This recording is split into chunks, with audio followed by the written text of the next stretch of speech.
Olá, hoje nós apresentaremos um trabalho da disciplina de Fitopatologia Geral com o professor Dr. Luiz Henrique Costa Mota.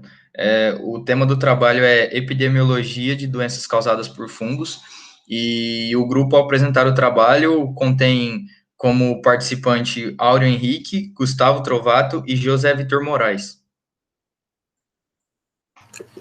Eu sou o José Vitor e vou falar um pouco sobre a introdução do nosso trabalho.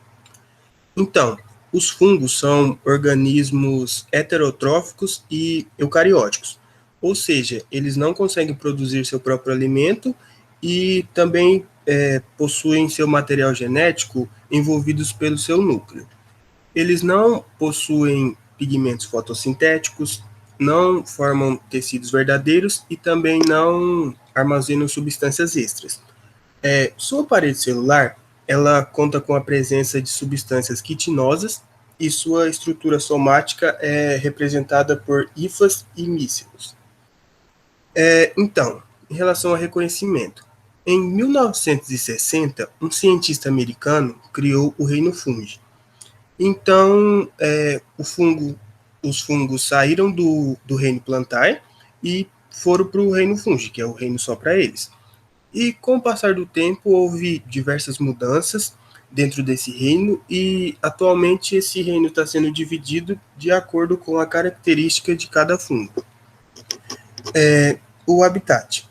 Os fungos têm como habitat diferentes substratos.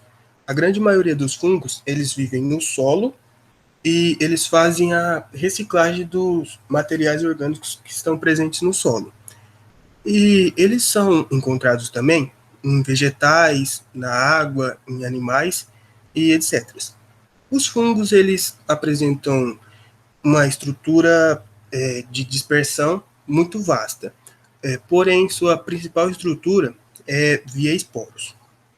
Na sua produção, o fungo pode se reproduzir via assexuada ou sexuada. Na reprodução assexuada, pode ocorrer de diversas formas. Uma delas é a reprodução apresentada por organismos unicelulares, como as leveaduras, que elas se reproduzem através de brotamento, onde surge um broto da célula-mãe. A reprodução sexuada, ela ocorre em 3 etapas.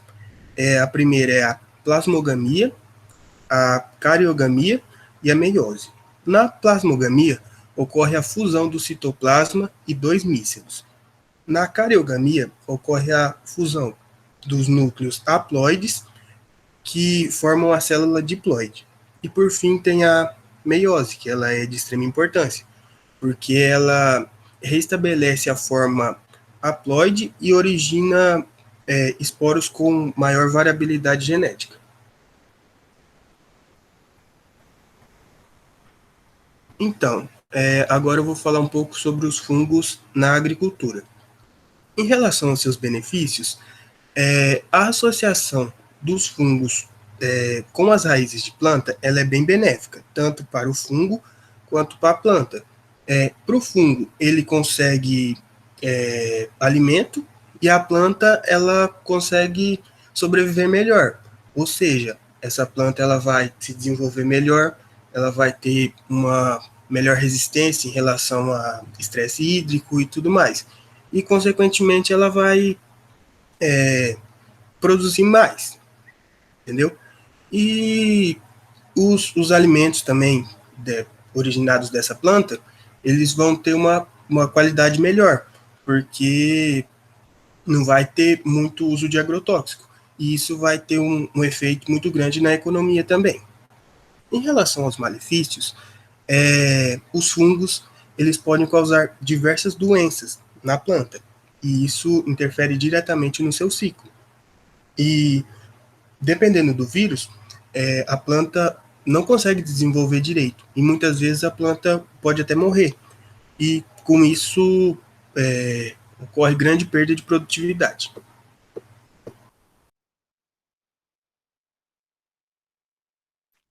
Bom, eu sou o Gustavo, eu vou falar um pouco sobre a disseminação dos fungos nas plantas. O patógeno ele é capaz de sobreviver no solo por longos períodos, na ausência dos seus hospedeiros. Mas ele pode sobreviver também em restos de culturas e também nas sementes por um longo prazo. O solo contaminado é a principal fonte de inóculo do fungo, onde permanece viável por mais de anos. A disseminação do fungo ocorre por meio de sementes contaminadas, água utilizada na irrigação e até mesmo respingos de chuva. Máquinas e implementos também fazem parte de disseminação desses fungos. A sua penetração no hospedeiro pelas raízes ocorre na região de crescimento, sendo muito facilitada também por ferimentos. Pode passar. Bom, os principais causadores de doenças. São muitos os fatores que proporcionam o adoecimento das plantas, tanto em produções urbanas como em produções rurais. Entre os sintomas mais comuns está a mudança de cor das folhas e também do caule, além do formato da planta começar a se desenvolver de forma irregular. Bom, a propagação é feita também, além de citadas no slide anterior, através de esporos. E por se tratar de fungos, eles conseguem sobreviver sem a presença de uma planta, ou seja, conseguem se instaurar no solo, e ali eles permanecem até a chegada de uma planta saudável. A verificação dos sintomas é crucial. Por quê? Por exemplo, na cultura do café, como mostrado aí na imagem, essas manchas demonstram que é uma doença provocada por fungos, que no caso é a cercosporiose.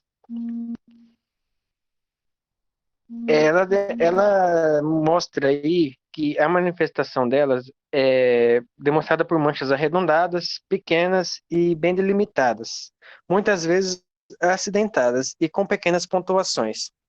E ela também é mais frequente em folhas adultas. Pode passar.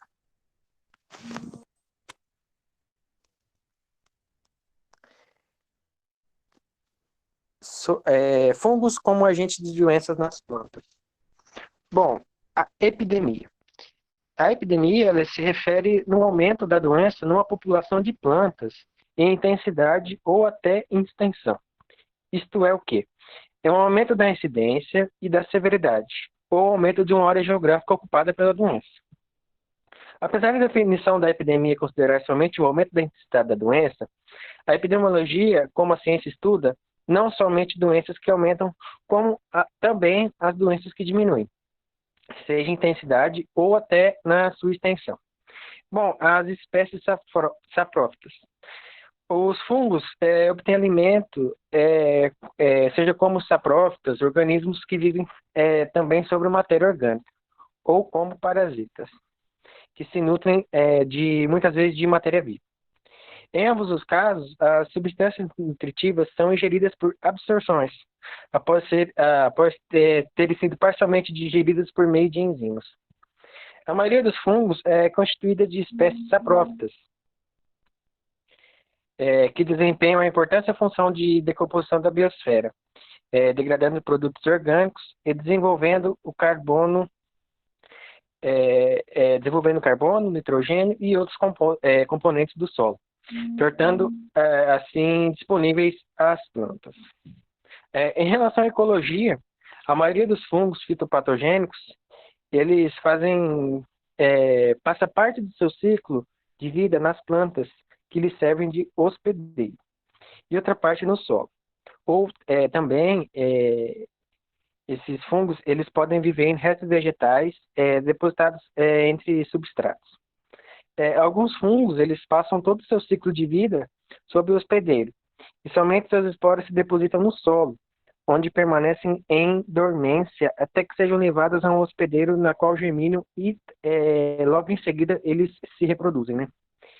Outro tipo de fungo deve passar parte do seu ciclo de vida como parasita do seu hospedeiro e parte como saprófitas sobre os tecidos mortos depositados no solo. Ou seja, além da permanência da dormência ali sobre o substrato, ele também facilita a deposição no solo. A sua sobrevivência e atividade da maioria dos fungos fitopatogênicos, ela depende muito da predominância da temperatura, umidade e também a presença de água no seu meio ambiente. Pode passar.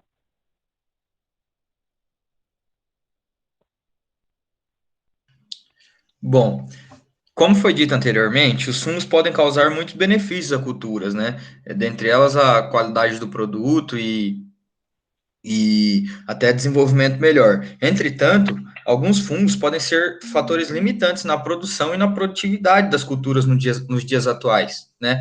E dentre os principais patógenos que afetam hoje em dia a agricultura, principalmente do nosso país, pode ser constatada a ferrugem asiática, né? Ela é uma doença que está tomando preocupação, né, muito grande dos produtores da soja, né, e o seu principal dano é a desfolha precoce da planta, né, impedindo a formação completa dos grãos. E isso vai interferir diretamente na produção. Os níveis de danos dessa doença varia de acordo com o momento que ela entra na cultura, né? Seu dano pode chegar a cerca de até 70% diretamente na cultura. Em 2021, teve o primeiro caso dessa doença no Brasil, e devido à facilidade da disseminação desse fungo, né, pelo vento principalmente, a doença hoje ela ocorre praticamente em todas as regiões produtoras de soja do país. Né? E inicialmente essa doença ela ocupa pequena coloração mais escura na parte da folha, né? E na parte superior da folha, e na parte inferior da folha ela tem presença de pequenas verrugens, né? Onde o fungo ele produz os seus esporos, né? Além da ferrugem asiática, também é muito prejudicial às culturas hoje a ferrugem branca ou tropical, né? O primeiro foco dessa doença foi constatado no Espírito Santo, em 1976. Porém, nos últimos anos, essa doença ela tem trazido grande importância econômica, principalmente no centro-oeste e no sudeste, pois essa região é o clima mais favorável para o desenvolvimento dela, né? Sendo que ela é principalmente mais frequente em áreas com pivô central, porque é onde ocorre a maior disseminação dela, né? Essa doença ela se desenvolve por pústulas brancas nas folhas, né, que se aglomeram em grupos nos dois lados da folha, causando várias lesões, né? A alta incidência dessa doença pode acarretar na morte prematura da folha. Então, quando a folha ainda está se desenvolvendo, ela pode causar a morte da folha. A principal forma de disseminação dessa doença, ela é pelo vento, como eu disse anteriormente, né? E esse fungo é altamente destrutivo, ele pode causar vários danos econômicos se a planta for atingida até mesmo antes do florescimento. O desenvolvimento dessa cultura é favorecido em ambientes quentes e úmidos, por isso que ela consegue se desenvolver tão bem no centro-oeste e no sudeste, né? Que é onde pode se constatar ambientes bem úmidos. E a presença de água na superfície da folha, juntamente com alta temperatura e luminosidade, se torna bem propício para a germinação desse fungo. Então, por isso que o pivô central ele acaba se tornando um disseminador dessa doença, né? Por ter bastante umidade, por ter locais com temperaturas altas, que são principalmente o foco dessa doença. Bom, continuando sobre as principais doenças fúngicas, vou retomar aqui falando sobre a podridão do colmo, mas vou especificar mais ou menos sobre a podridão das raízes. Esse complexo de doenças fúngicas, ele representa um dos mais sérios problemas dentre causada pelos fungos. Elas são mais agressivas no período da umidade mais elevada. Ela é causada pelo fungo Phytophthora splendens sp. Os patógenos eles podem ser introduzidos por meios de vasos, fontes de água, bem como borrifos de águas adjacentes de vasos contaminados. Nas plantas adultas, como por exemplo na imagem do milho, a infecção produz uma lesão escura para negra nas raízes. ela se progride até a haste floral. Para evitar essa doença, deve somente irrigar com água limpa e não proveniente de canais junto ao solo. A eliminação rápida de plantas com sintomas e a diminuição do tempo de umidade nas folhas são práticas que reduzem a incidência dessa doença. Como controle químico, aplicar produtos à base de entridiazole, na razão de 100 gramas por metro cúbico de solo. Pode passar. Outra doença fúngica é a antracnose. Como podemos ver na imagem aí, ela atacou o feijão. Ela ataca tanto a vagem quanto a folha de determinada cultura. Como pode ver, ela se manifesta por manchas pardas grandes, médias também, que elas aparecem principalmente nos bordes das folhas ou junto a nervuras, onde tem o acúmulo de água. Várias manchas podem coalescer e tomar grandes áreas de folhas que terminem por secar. A água livre é o maior responsável pela transmissão dessa doença, porque os esporos de Colectorium, que é a doença, elas são altamente higrocópicos, essa é a palavra, e elas germinam rapidamente na água. Condições de baixa temperatura são favoráveis para elas. Para fazer o controle da antracnose, é aconselhado que fazer o corte dessas partes, dessas folhas afetadas pela doença. E também é aconselhável retirar as plantas doentes do contato com as demais, expondo lentamente a maior radiação solar em meio de vento, em meio mais ventilado. Pode passar.